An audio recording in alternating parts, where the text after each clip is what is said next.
이 시간 이보다 더 큰 일을 보리라 라는 제목으로 말씀을 전하겠습니다. 우리 삶에 있어서 어떤 한 사람과의 만남이란 참 중요한 부분인 것 같습니다. 우리가 누군가를 만나느냐에 따라서 어떠한 사람과 우리가 만남을 통해 사귐을 갖느냐에 따라서 우리의 삶에 여러 가지 영향을 우리가 받게 되기 때문입니다. 나에게 유익한 만남이 있다면 그렇지 않은 만남도 있습니다. 어떠한 사람과의 만남을 통해 나의 삶에 큰 유익이 있고 새로운 삶의 전환점을 맞이하는 그런 경우가 있다면, 반대로 잘못된 만남을 통해 우리는 때로는 가지 말아야 할 길을 갈 때가 있고 하지 않아야 될 행동을 할 때가 있고 또 여러 가지 좋지 못한 삶의 습관들을 우리가 갖게 되면서 여러 좋지 않은 악영향을 우리가 받게 되는 경우도 있습니다.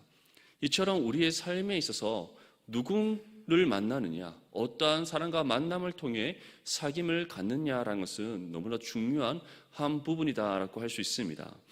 역사적 위인들의 삶을 봐도 이러한 만남이 있었음을 알 수 있습니다. 특별히 우리나라의 역사 가운데 좀 한 시대를 또 이끌었던 위인들은 그 사람들에게 있어서 정말 중요한 유익한 만남이 있었다는 것을 확인할 수 있습니다. 삼국시대 때 신라가 삼국을 통일하던 그때 무열왕 김춘추에게는 김유신이라는 한 사람과의 만남이 있었습니다. 태조 왕건은 자신에게 충신이었던 신순겸 장군과의 만남이 있었습니다. 세종대왕에게는 당시 시대를 변혁시켜 나갔던 한 과학자였던 장영실과의 만남이 있었습니다. 만약에 무열왕 김춘추가 그 당시 최고의 장수를 할 수 있는 김유신과의 만남이 없었다면 과연 삼국을 통일할 수 있었겠습니까? 태조 왕건이 충신 신순겸과의 만남이 없었다면 견훤과의 그 공산 전투에서 자신의 생명을 보존할 수 있었겠습니까? 세종대왕이 아무리 뛰어난 그리고 당대에 정말 난삼이라고 할 수 있는 그런 위대한 왕이었다 할지라도 시대를 변혁시켜 나갈 만한 그런 천재적인 자질을 가진 과학자였던 장영실과의 만남이 없었다면 과연 그 조선을 우리가 아는 정말 그 위대한 업적의 조선으로 만들 수 있었겠습니까? 김춘추에게는 김유신이 있었기에, 왕건에게는 신순겸이 있었기에, 그리고 세종대왕에게는 장영실이 있었기에 오늘날 우리가 알고 있는 그 위인들의 삶이 우리에게 역사적으로 이어져 올 수 있었던 겁니다. 그런데 이러한 세상의 그 어떤 만남보다도 세상이 우리에게 가져다 줄 수 있는 그 어떤 유익한 만남도 결코 우리에게 줄 수 없는 것이 있습니다. 바로 그것은 구원이라는 은혜라는 사실입니다. 믿습니까?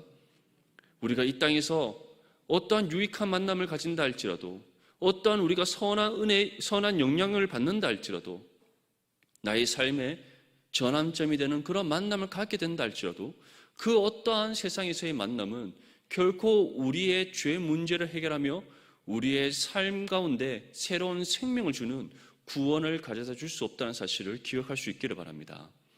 그렇기에 우리 그리스도인들은 세상이 우리에게 안겨다 줄 수 없는, 세상이 우리에게 가져다 줄 수 없는, 세상이 이루어줄 수 없는 그 만남을 우리는 가진 사람이라는 사실을 기억해야 됩니다. 그 만남이 누구와의 만남입니까? 바로 우리의 구주 되시는 예수 그리스도와의 만남입니다. 세상의 누구도 스스로 하나님을 만날 수 없습니다.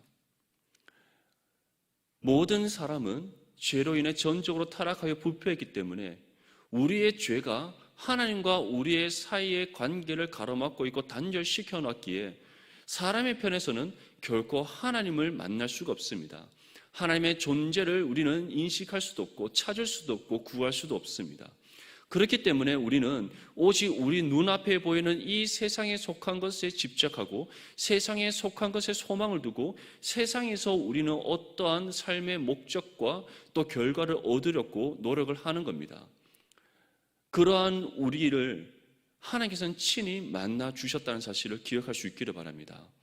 하나님과의 만남은 우리 편에서 이루어지는 것이 아니라 하나님 편에서 우리에게 찾아오셔서 만나주시는 역사적인 사건인 것입니다.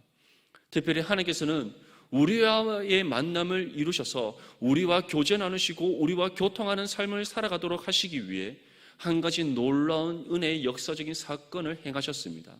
그것이 바로 자신의 독생자 예수 그리스도를 이 땅에 보내시는 것이고, 또한 하나님의 독생자이신 예수님께서는 하나님 아버지 뜻에 순종하셔서 말씀이 육신이 되어 이 땅 가운데 오셨던 것입니다. 이 땅에 오신 것을 그치지 않고 모든 세상의 죄를 짊어지시고 친히 십자가에 매달려 죽으셨습니다. 그 본성이 하나님이신 우리 주 예수 그리스도께서는 십자가의 죽음을 통해 자신의 생명을 아낌없이 하나님 아버지께 드리시는 그 십자가의 희생과 헌신을 통해 우리의 모든 죄 문제를 해결하셨고 부활하심을 통해 구원을 이루셨습니다. 그래서 이제 우리는 예수 그리스도를 믿음으로 구원받는 하나님의 은혜가 우리에게 임하게 되었던 것입니다. 근데 이 은혜를 베풀어 주시기 위해 하나님께서는 먼저 우리에게 찾아오신다는 것, 먼저 우리와 만남을 가지신다는 것, 그 만남을 통해 예비하신 믿음을 주셔서 하나님께서 주신 그 믿음으로 우리 주 예수 그리스도를 나의 구주로 영접하여 구원받게 하신다는 사실을 분명히 믿을 수 있기를 바랍니다. 오늘 본문 말씀에서는 이처럼 하나님 편에서 우리에게 이루어지는 그 만남에 대한 그 사실을 빌립과 나다나엘을 통해서 우리에게 보여주고 있습니다. 우리 본문 43절과 44절 말씀을 함께 읽겠습니다. 시작. 이튿날 예수께서 갈릴리로 나가려 하시다가 빌립을 만나 이르시되 나를 따르라 하시니 빌립은 안드레와 베드로와 한 동네 벳세다 사람이라. 아멘.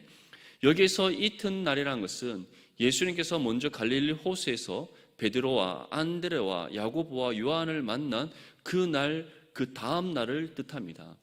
예수님께서는 자신의 공생의 사역을 시작하시면서 먼저 자신이 이미 예비하신 제자들을 만나시는 것으로부터 시작합니다. 예수님께서는 갈릴리에서 어부의 인생을 살아가던 베드로와 안드레와 야고보와 요한을 찾아가셔서 그들이 더 이상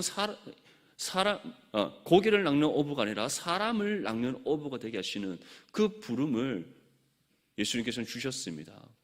그들은 예수님의 그 부름에 즉각적으로 응답하여 예수님의 제자의 삶을 살아가기로 결단하는 그런 모습을 우리에게 보여줍니다.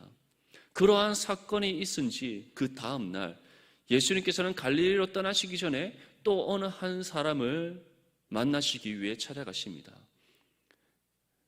갈릴리 호수에서 여전히 어부의 인생을 살아가고 있던, 자신이 갈릴리의 어부로서 주어진 고기를 낚는 일상의 삶을 살아가던 그 베드로와 안드레와 야고보와 요한에게 주님께서 먼저 찾아가셨듯이 그들과 한 동네 갈릴리 베세다에 살고 있던 한 사람을 주님께서 또한 먼저 찾아가셨음을 우리에게 보여주고 있는 겁니다. 그 사람이 누구입니까? 예수님의 12 제자 중 한 명이 될 바로 빌립이었습니다. 예수님께서는 갈릴리로 떠나시기 전에 빌립을 찾아가십니다. 그리고 그 빌립에게 이와 같이 말씀합니다. 나를 따르라. 예수님께서는 다른 어떠한 말씀이 없으십니다. 내가 하나님의 독생자이니, 내가 바로 이 땅에 온 참된 메시아이니, 내가 앞으로 놀라운 구원의 은혜의 역사를 일으켜서 진정으로 하나님의 나라를 이 땅 가운데 이룰 것이니 나를 따르라. 그러한 부차적인 설명이 없습니다. 단 한마디의 말씀만을 빌립에게 전하십니다. 빌립아, 나를 따르라. 빌립은 주님의 그 말씀에 그 어떠한 반문 없이 즉각적으로 순종하여 따릅니다. 본문 4절 45절 말씀에 다음과 같이 말씀합니다. 빌립이 나다나엘을 찾아 이르되 모세가 율법에 기록하였고 여러 선지자가 기록한 그 일을 우리가 만났으니 요셉의 아들 나사렛 예수니라. 나를 따르라는 예수님의 그 부름에 응답한 빌립은 갑자기 느닷없이 자신의 친구인 나다나엘을 찾아갑니다. 이 짧은 시간에 일어난 이 사건들을 통해 우리는 분명한 한 가지 사실을 알 수가 있습니다. 예수님께서 나를 따르라라는 그 부름에 빌립이 즉각적으로 응답할 수 있었던 이유가 무엇입니까? 그가 이전에 예수님을 알고 있었기 때문에, 예수님이 어떠한 분인가를 그가 먼저 알았기 때문에, 또는 예수님이 오기를 그가 기다리고 있었기 때문에 그러한 것이 아닙니다. 우리에게 임한 구원 한번 생각해 보십시오. 우리가 예수님을 먼저 알았기에 우리가 예수님을 믿었습니까?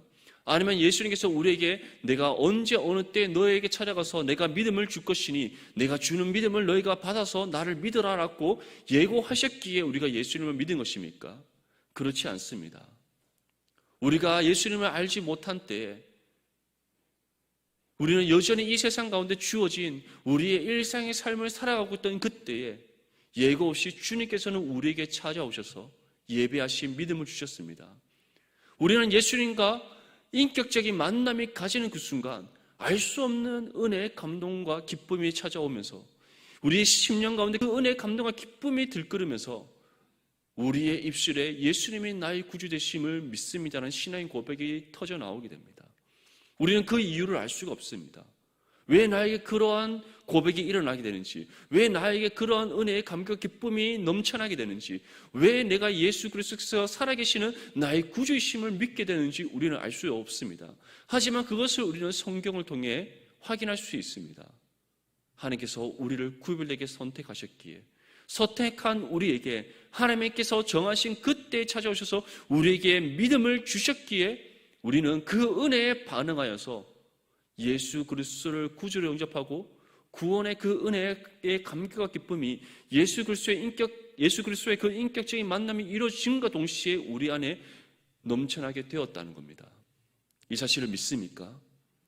우리가 경험한 그 은혜가 지금 빌립에게도 동일하게 임했다는 겁니다. 나를 따르라는 그 예수님의 부름에 빌립이 즉각적으로 순종할 수 있었던 이유는 예수님의 그 부름과 동시에 빌립에게 예비되었던 그 믿음이 주어졌고 또 그 믿음으로 예수님을 자신의 진정한 삶의 주인으로서 구주로서 인정하여 순종하는 그 빌립의 은혜의 반응이 일어났던 겁니다. 그리고 그 은혜의 감격과 기쁨이 넘친 그 빌립은 망설임 없이 자신의 친구인 나다나엘을 찾아가서 다음과 같이 전했던 겁니다. 내가 요셉의 아들 나사렛 예수를 만났는데 그가 진정으로 모세의 율법에 기록하였고 하나님께서 선지자들의 글을 기록하여 우리에게 전하신 이 땅 가운데 오신 참된 메시아시다. 사랑하는 성도 여러분, 우리가 예수님을 만났던 그때를 한번 생각해 보십시오. 우리가 예수님을 찾아간 것이 아니라 우리를 먼저 찾아오셔서 만나주신 그 예수님, 그 예수님과의 인격적인 만남을 통해 그 십자가의 첫사랑이 우리 가운데 경험되어짐으로써 우리가 예수 그리스도를 나의 구주로 영접하여 우리가 신앙의 삶을 살아가게 되었던 그때를 한번 돌아보십시오. 우리 안에 그 은혜를 전하지 않고서는 견딜 수 없는 그 마음이 들끓었지 않습니까? 우리가 만난 예수 그리스도를 전하지 않고서는 참을 수 없는 그 마음이 우리 가운데 넘쳐나지 않았습니까? 아마 우리 성도님들 모두가 그러한 은혜의 경험들이 있을 겁니다.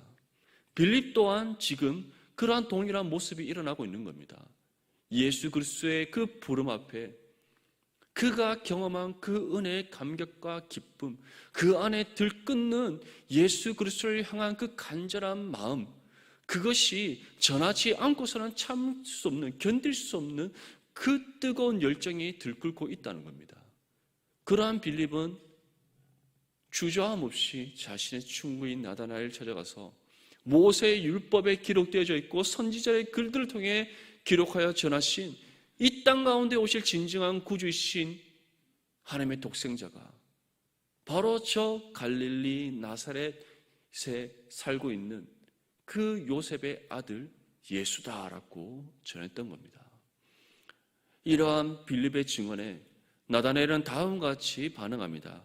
우리 본문 46절 말씀을 함께 읽겠습니다. 시작. 나다나엘이 이르되 나사렛에 무슨 선한 것이 날 수 있느냐? 빌립이 이르되 와서 보라 하니라. 아멘. 나다나엘은 무심하게 다음과 같이 성의 없이 대답합니다. 나사렛에 무슨 선한 것이 있을 수 있느냐? 다시 말해 빌립의 말을 도저히 나는 믿지 못하겠다는 겁니다. 내 눈으로 보지 않고서는, 내가 직접 그를 만나보지 않고서는 나는 결코 너의 말을 믿을 수 없다. 나사렛이란 동네를 한번 생각해봐. 그 동네가 어떠한 동네냐? 거기서 무슨 선한 것이 나올 수 있느냐? 그 동네는 이방인들이 많은 사는 곳이요, 또 사마리아와 인접한 그 지역이기 때문에 예로부터 거기는 이방 민족들과 혼합되어 살아가는 정말 유대인들이 조롱하고 경멸하는 그러한 사람들이 사는 그런 동네야. 그곳에서 자신들은 유대인이라고 주장할지 모르나 사실은 그들이 유대인으로서 인정받지 못하는 그런 천박한 사람들이 모여 사는 그런 동네에 무슨 선한 것이 있을 수 있느냐라고 오히려 빌립에게 어이없다는 듯이 또는 비웃듯이 지금 이와 같이 반문하고 있는 겁니다. 그러한 나다나엘의 말에 빌립은 어떠한 설명이 없습니다. 나다나엘을 설득하기 위해, 아니야, 내가 예수를 만났는데 그는 진정으로 살아계신 하나님의 아들이시오, 이 땅 가운데 오신 참된 메시아심을 그가 나다나엘에게 상세하게 설명하면서 그를 설득하고자 하는 그런 모습이 나오지 않습니다. 대신 빌립은 단 한마디의 말만 전합니다. 너가 그렇게 믿지 못하겠느냐? 그러면 와서 너의 눈으로 직접 봐라. 나다나엘은 다른 설명이 없습니다. 이르되 와서 보라 하니라. 와서 보라는 단 한마디의 말만 할 뿐입니다. 사실 우리가 세상 속에서 예수 그리스도의 복음을 증거할 때에 다른 사람들을 전도하기 위해 우리가 먼저 받은 복음의 진리를 전할 때 이러한 나다나엘의 모습을 우리는 많이 경험하게 됩니다. 우리가 만난 예수 그리스도, 우리가 하나님으로부터 받은 그 은혜의 경험들, 우리가 보고 듣고 가르침을 받아 알고 있는 그 말씀의 진리를 우리가 세세히 선포하며 전할 때 세상 사람들은 단순히 나는 믿지 못하겠어, 난 잘 모르겠어, 이렇게 반응하는 것이 아니라 때로는 조롱하듯 비웃듯 우리가 믿는 그 예수 그리스도를 향해 그들은 행동할 때가 있다는 겁니다. 반응할 때가 있다는 겁니다. 예수 그리스도의 복음의 진리에 관해 그들이 비웃듯 또는 조롱하듯 우리에게 믿지 못하겠다고, 그런 것이 정말 있느냐라고 그렇게 대답할 때가, 반응할 때가 있다는 겁니다. 아마 우리 성도님들도 그러한 경험들이 있을 겁니다. 가족을 전도할 때든, 친인척들을 전도할 때든, 가까운 친구를 전도할 때든, 직장의 동료들을 전도할 때든, 함께 살아가고 있는 주변의 이웃들을 전도할 때든, 우리가 만난 예수 그리스도에 대해서 전하고 우리가 가르침을 받은 그 복음의 진리를 우리가 증언할 때 세상 사람들은 조롱하고 비웃듯 우리에게 반응하고 대답할 때가 있다라는 겁니다. 그럴 때 여러분들은 어떻게 그들에게 반응하십니까? 어떠한 태도를 보이십니까? 우리가 그들에게 취할 태도는 다른 것이 아닙니다. 빌립이 보여주듯이 너가 그렇게 믿지 못하겠느냐? 그럼 와서 봐라. 한번 그렇다면 너희가 예배 자리에 와서 한번 보아라. 우리가 할 수 있는 것은 그것이 최선입니다. 왜냐하면 그러한 완악한 마음을 깨트리시고 변화시킬 수 있는 분은 하나님 한 분밖에 없기 때문입니다. 빌립 또한 그것을 알고 있는 겁니다. 나다나엘의 그 완악한 마음을 깨뜨릴 수 있는 분은 예수 그리스도밖에 없다는 것. 그가 예수 그리스도를 만나는 그 순간 더 이상 그가 부정할 수 없고 더 이상 반박할 수 없게 될 것임을 그는 확신했기에 다른 어떠한 말을 하지 않고 그렇다면 너는 나와 함께 가서 보자라고 대답을 했던 겁니다. 우리 본문 47절에서 48절 말씀을 함께 읽어보겠습니다. 시작. 예수께서 나다나엘이 자기에게 오는 것을 보시고 그를 가리켜 이르시되 보라, 이는 참으로 이스라엘 사람이라 그 속에 간사한 것이 없도다. 나다나엘이 이르되 어떻게 나를 아시나이까? 예수께서 대답하여 이르시되 빌립이 너를 부르기 전에 내가 무화과 나무 아래에 있을 때에 보았노라. 아멘. 나다나엘은 빌립이 와서 보라라는 그 부름의 요청에 함께 따라갑니다. 아마 나다나엘은 계속해서 마음에 의심이 있었을 것이고 계속해서 나사렛에 무슨 선한 것이 있다고라는 그러한 마음의 태도로 비웃듯 조롱하듯 빌립을 따라 예수님을 만나러 가실 수도 있습니다.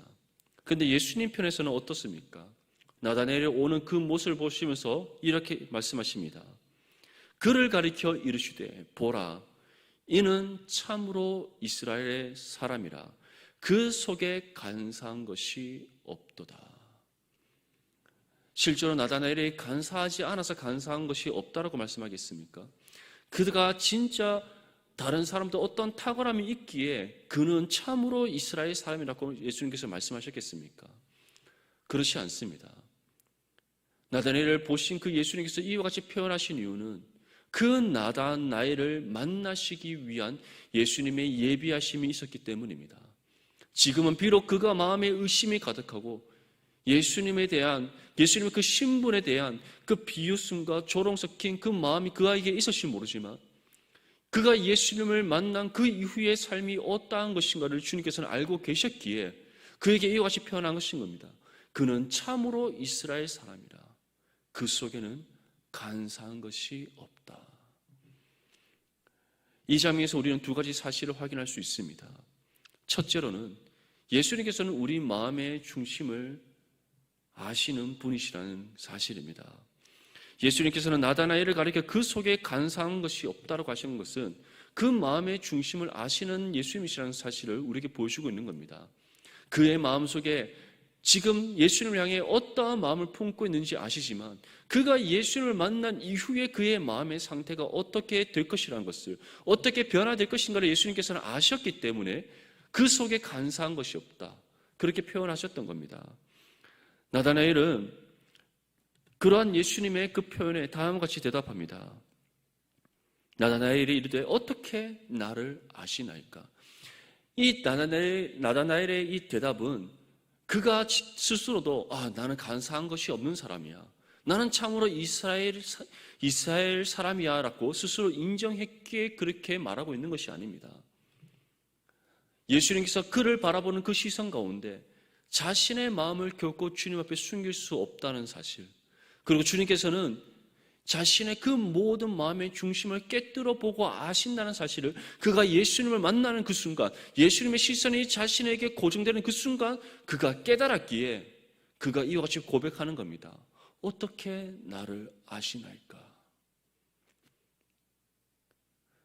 우리 또한 마찬가지입니다. 왜 말씀이 우리 마음의 거울이라고 표현합니까? 하나님께서 말씀을 통해 우리의 마음의 상태를 발견하고 깨닫게 하시기 때문입니다. 그것은 곧 우리 마음의 중심을 살펴서 아시는 하나님께서 이 말씀을 통해 우리의 마음의 상태를 우리로 하여금 깨닫게 하셔서 하나님 앞에 우리의 모든 죄를 자복하게 하시고 새롭게 변화되게 하시는 은혜를 베풀어 주시기 때문입니다. 무엇보다 우리는 우리 안에 심겨져 있는 하나님께서 심겨놓으신 그 선한 믿음의 양심이 작용하게 하셔서 우리가 결코 하나님 앞에 우리의 마음을 숨길 수 없다는 사실을 깨닫게 하십니다. 그것이 바로 우리 안에 임하셔서 역사하시는 성령의 은혜인 것입니다. 그것을 나다나엘 또한 예수님을 만나는 그 순간, 예수님께서 그 예수님의 시선이 자신에게 고정되는 그 순간 그가 깨닫게 된 것입니다. 그래서 이와 같이 표현하는 겁니다. 어떻게 나를 아시나이까? 그러한 나다나엘의 대답에 예수님께서는 다음과 같이 표현하십니다. 빌립이 너를 부르기 전에 네가 무화과 나무 아래에 있을 때 보았노라. 이 예수님의 말씀을 통해 우리가 두 번째 사실을 발견할 수 있습니다. 우리가 예수님을 먼저 찾아가는 것이 아니라 예수님께서 우리를 먼저 찾아오신다는 사실입니다. 사랑하는 성도 여러분, 그래서 우리는 우리 중심으로 모든 것을 생각하고 판단하려는 그런 어리석음을 행할 때가 있습니다. 하나님에 대해서도 하나님의 은혜에 대해서도, 또 기록된 그 말씀에 대해서도, 우리의 신앙의 삶에 대해서도, 하물며 지체에 관해서도, 또는 우리가 눈으로 바라보고 있는 그 세상에 관해서도 우리는 우리가 생각할 수 있는 생각의 잣대로, 우리의 생각의 범위 안에서 우리는 계속해서 스스로 판단하려고 하는 그런 어리석음을 보일 때가 있습니다. 그래서 하나님과의 만남에 있어서도 계속해서 우리 편에서 생각하고 우리 입장에서 하나님과의 만남을 우리는 이루려고 합니다. 하지만 그것이 가능합니까? 안타깝게도 그것이 가능하지 않습니다. 오히려 우리가 그렇게 노력하면 할수록 깨닫는 것이 있습니다. 하나님과의 만남은 전적으로 하나님 편에서 이루어진다는 것. 하나님의 은혜의 작용 또한 우리의 편에서 이루어지는 것이 아니라 하나님 편에서 이루어지는 전적인 은혜의 선물이라는 사실을 우리는 계속해서 깨닫게 되는 겁니다. 예수님과의 빌립의 만남도, 예수님과 나다나엘의 만남도 마찬가지입니다.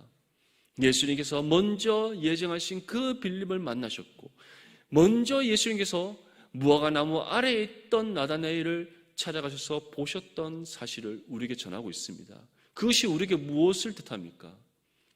예수님께서 친히 먼저 우리에게 찾아오시고 우리를 만나 주신다는 것, 우리의 형편을 먼저 헤아려 주시는 예수님이시며, 또한 그 우리의 필요를 이미 아시고 예비하셔서 우리가 하나님 앞에 간구할 때 때에 따라 공급하시는 하나님의 사실을 우리에게 말씀하고 있는 겁니다. 우리가 이 사실을 기억한다면 우리는 결코 성급하게 행동하거나 성급하게 판단하지 않습니다. 하나님의 때를 기다릴 수 있는 믿음의 인내가 우리 가운데 생기게 되고, 그 때를 기다리며 믿음의 인내로 우리는 끝까지 쉬지 않고 하나님께 기도로 간구할 수 있는 겁니다. 우리 본문 49절 말씀을 함께 읽겠습니다. 시작. 나다나엘이 대답하되 랍비여, 당신은 하나님의 아들이시오, 당신은 이스라엘의 임금이로소이다. 아멘. 예수님과의 만남 이후에 나다나엘은 자신의 모든 이전의 생각이 다 깨어져 버립니다.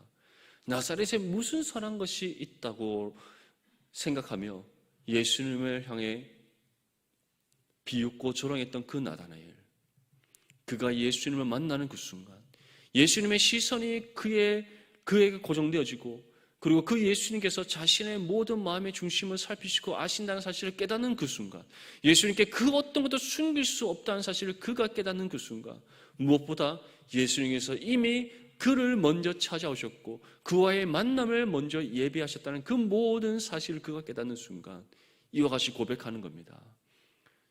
예수님, 당신이 진정으로 하나님의 아들이시오, 이스라엘의 임금이로소이다.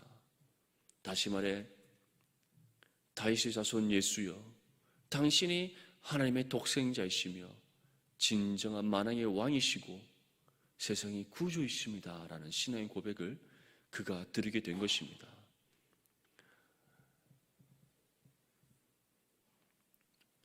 사랑하는 성도 여러분,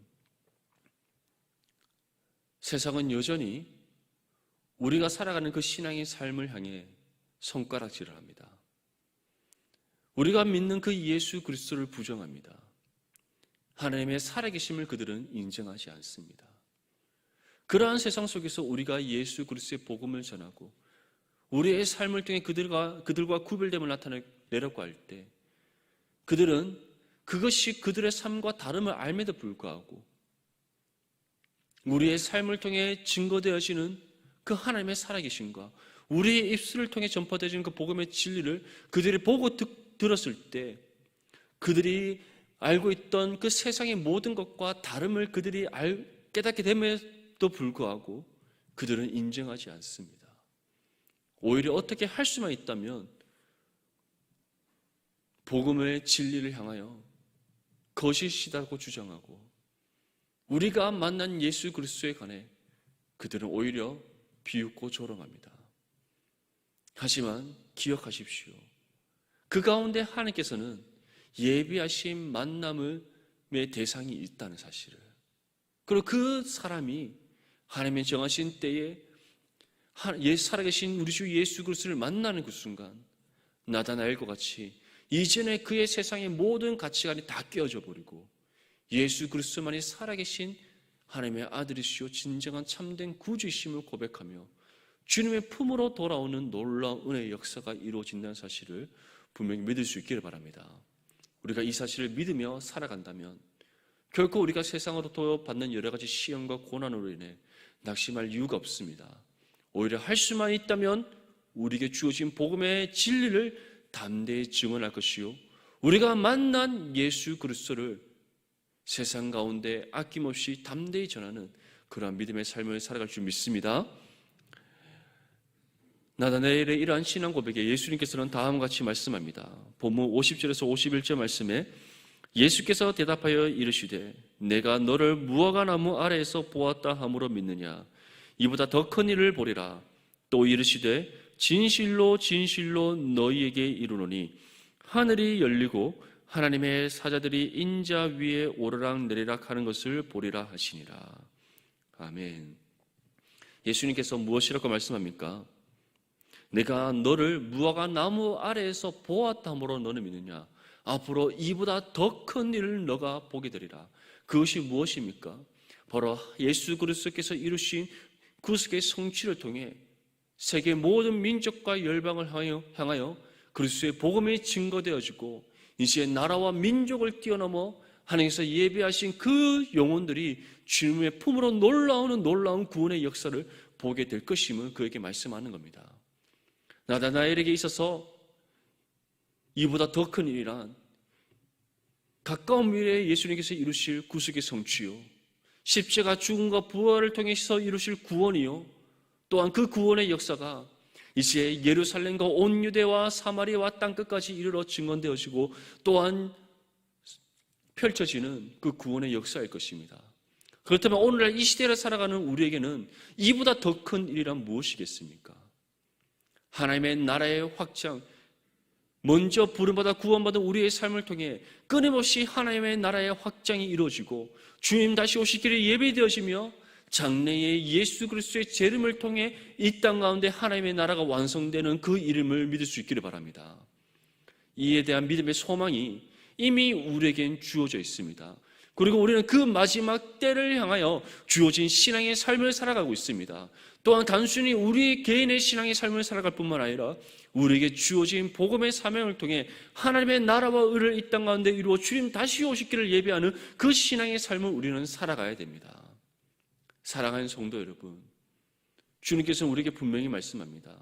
내가 무화과 나무 아래에서 너를 보았다 함으로 믿느냐? 이보다 더 큰 일을 너에게 보이리라. 주님께서는 우리에게 분명히 약속하셨습니다. 장래에 이 땅에 다시 오실 예수 그리스도께서 하나님의 나라의 완성을 이루실 것을, 그리고 그 때를 향하여 우리의 신앙의 삶을 살아가게 하시고 또 그 때를 예비하는 삶이 되게 하실 것임을 우리에게 약속하셨습니다. 이 믿음의 소망 굳게 붙잡고 세상 가운데 어떠한 여러 가지 시험과 고난 가운데 있다 할지라도 믿음 잃지 않고 끝까지 주어진 신앙의 삶을 살아갈 수 있기를 바랍니다. 주어진 복음의 사명을 온전히 감당하여 하나님의 나라와 의를 이 땅 가운데 이룰 뿐만 아니라 주님 다시 오시는 그 길을 예비하는 일에 교회에게 쓰임받는 저와 여러분들이 될 수 있기를 바랍니다. 무엇보다 우리의 삶을 통해 주님께서 예비하신 그 영혼이 주님과 인격적으로 만나는 그 놀라운 만남의 은혜의 통로로서 쓰임받는 저와 여러분들의 삶이 될 수 있기를 주님의 이름으로 축복합니다.